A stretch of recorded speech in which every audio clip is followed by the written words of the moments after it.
بسم اللہ الرحمن الرحیم۔ میرے محترم اور عزیز دوستو، السلام علیکم۔ اچھی اخلاقی اور سبق آموز کہانیاں سننے کے لیے سٹوری برڈ 863 کو ضرور سبسکرائب کریں۔ بشیرن نورپور کی دھوبن کے نام سے مشہور تھی۔ یہ عورت نہایت ایماندار اور اپنے کام سے کام رکھنے والی عورت تھی۔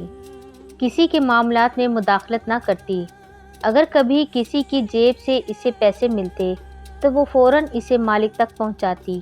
اس کی ایمانداری کی وجہ سے نورپور کے تمام لوگ اسی سے کپڑے دھلواتے، یہاں تک کہ بادشاہ، وزیر اور شہر کے قاضی کے کپڑے بھی بشیرن دھوبن ہی دھوتی تھی۔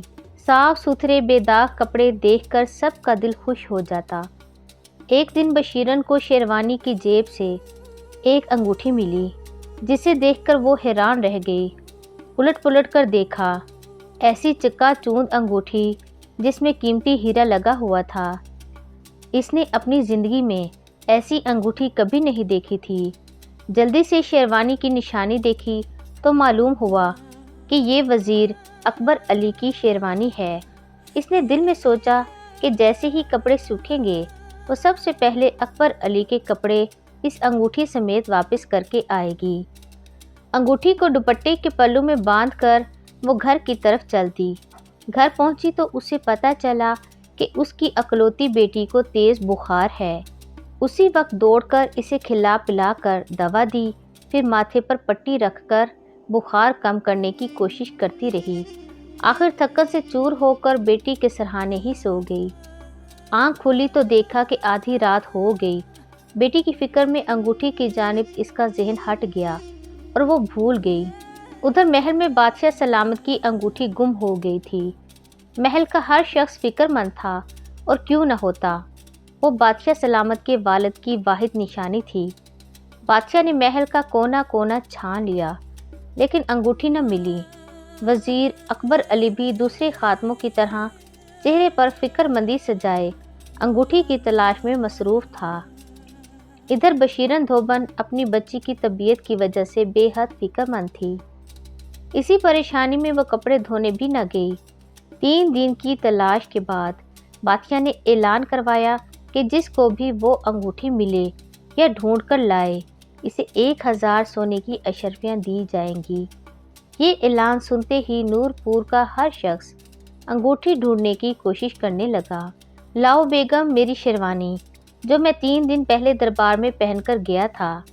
وزیر اکبر علی کسی خیال سے خوش ہوتے ہوئے بولا، وہ تو میں نے کمرے میں کھونٹی پر لٹکا دی تھی۔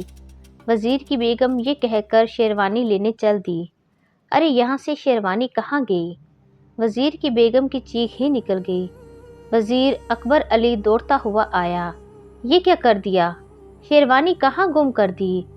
اکبر علی کے چہرے پر ہوائیاں اڑ رہی تھیں۔ اسی دوران وزیر کی بہن آ گئی اور وزیر اکبر علی سے بولی، بھائی وہ تو میں نے دھوبن کو پرسوں ہی دے دی تھی۔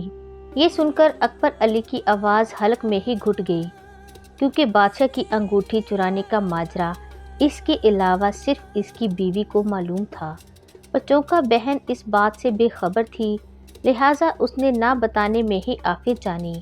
بہن کے جاتے ہی اکبر غصے اور پریشانی سے ہاتھ ملنے لگا، کیونکہ وہ جانتا تھا کہ نورپور کی دھوبن بہت ایماندار ہے۔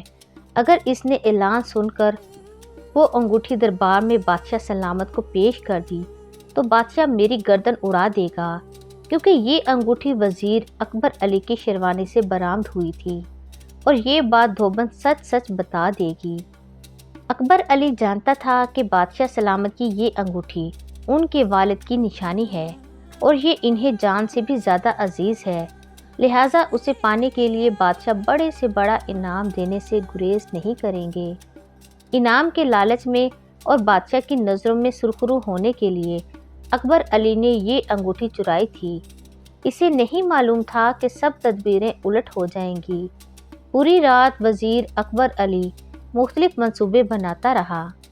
آخر ایک منصوبہ اسے بہتر لگا کہ دھوبن کو جھوٹا ثابت کر کے اسی پر چوری کا الزام لگایا جائے تو وہ یقیناً بچ جائے گا۔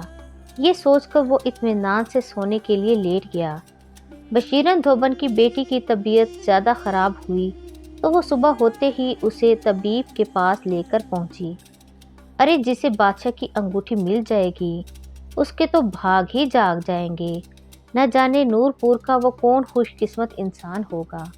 قریب بیٹھی عورتوں کی گفتگو سن کر دھوبن چونکی اور اسے وزیر اکبر علی کی وہ انگوٹھی یاد آ گئی۔ انہی عورتوں سے دھوبن کو بادشاہ کی انگوٹھی کی ساری بات پتہ چل گئی تھی۔ دوا لینے کے بعد جلدی جلدی گھر پہنچی، دوپٹے کا آنچل کھول کر انگوٹھی دیکھی اور وزیر اکبر علی کی اس حرکت کو سمجھتے ہوئے افسوس کرنے لگی۔ وزیر اکبر علی نے اپنے منصوبے کو عملی جامہ پہنانے کے لیے سب سے پہلے اپنی بہن کو دوسرے گاؤں بھجوا دیا تاکہ وہ اس کا راز نہ جان سکے۔ ادھر دھوبن سیدھی بادشاہ سلامت کے دربار پہنچی کیونکہ وہ جانتی تھی کہ وزیر اکبر علی اس وقت دربار میں ہوگا۔ بادشاہ سلامت، نور پور کی دھوبن دربار میں آنے کی اجازت چاہتی ہے۔ خادم خاص نے آ کر بادشاہ سلامت سے اجازت چاہی۔ دربار میں دھوبن کا نام سن کر وزیر سٹپٹا گیا۔ اجازت ہے۔ بادشاہ سلامت نے دھوبن کو دربار میں پیش کرنے کی اجازت دی۔ کہو بشیرن کیا بات ہے؟ بادشاہ سلامت نے دھوبن کو دربار میں مخاطب کیا۔ علی جا، گستاخی معاف، میں آپ سے نہیں وزیر اکبر علی سے ملنے آئی ہوں، ان کی ایک امانت لوٹانی ہے۔ دھوبن نے نہایت عاجزانہ انداز میں کہا، اگر آپ کی اجازت ہو تو میں ان کی یہ شیروانی اور یہ انگوٹھی واپس کرنا چاہوں گی جو ان کی شیروانی کی جیب سے نکلی تھی۔ دھوبن نے دونوں چیزیں بادشاہ سلامت کے آگے کر دیں۔ بادشاہ اپنی انگوٹھی دھوبن کے ہاتھ میں دیکھ کر اٹھ کھڑا ہوا۔ ادھر وزیر اکبر علی کے پسینے چھوٹ گئے۔ یہ میری انگوٹھی نہیں، یہ تو بادشاہ سلامت کی ہے، تمہارے پاس کہاں سے آئی؟ یہ یقیناً تم نے ہی چرائی تھی اور اب مجھ پر تہمت لگانے آ گئیں۔ وزیر نے نہایت مکاری سے دھوبن پر الزام لگایا۔ بادشاہ سلامت دھوبن کو دیکھنے لگے۔ دھوبن کو وزیر اکبر علی سے یہ توقع نہیں تھی، لیکن وہ بھی نہایت سمجھدار تھیں۔ فوراً عرض کی، علی جا، اگر میں یہ انگوٹھی چراتی تو پھر یہاں واپس کرنے کیوں آتی؟ یہ تو مجھے اکبر علی کی شیروانی کی جیب سے ملی ہے، اور مجھ غریب کا محل سے کیا تعلق جو میں یہاں آ کر چیزیں چراؤں؟ بادشاہ سلامت، یہ دھوبن جھوٹ بول رہی ہے اور سراسر بہتان لگا رہی ہے۔ وزیر اکبر علی اتنے کڑوے سچ کو سن کر چیخ پڑا۔ سچ پوچھے تو دربار میں سب کو دھوبن کے سچ پر یقین تھا، اور بادشاہ سلامت کو بھی دھوبن کی بات میں وزن محسوس ہوا۔ بادشاہ سلامت، میری بیگم نے یہ شیروانی پرسوں دھلنے دی تھی اور اس انگوٹھی کو غائب ہوئے آج چوتھا دن ہے۔ اگر انگوٹھی میری شیروانی میں سے نکلی ہوتی تو یہ اسی وقت لے آتی۔ یہ دھوبن جھوٹ بول رہی ہے، اس کے دل میں کھوٹ ہے، جبھی اتنے دن تک انگوٹھی اپنے پاس رکھی رہی۔ وزیر اکبر علی نے پینترا بدلا۔ دھوبن نے اپنی بیٹی کی طبیعت کی ساری دودات بادشاہ سلامت کو سنا دی، اور اس نے ساتھ ہی یہ بھی وضاحت کر دی کہ یہ شیروانی وزیر کی بیگم نے نہیں بلکہ اس کی بہن نے دھلنے کو دی تھی۔ دھوبن کی بات کو سچا ثابت کرنے کے لیے وزیر کی بہن اور اس طبیب کو دربار میں بلوایا گیا۔ طبیب تو حاضر ہو گیا مگر وزیر کی بہن حاضر نہ ہوئی۔ طبیب نے دھوبن کی بیٹی کی طبیعت ناسازی کے بارے میں بادشاہ کو سچی گواہی دی۔ ادھر وزیر کی بہن کو شاہی خادموں کے ذریعے دربار میں بلایا گیا۔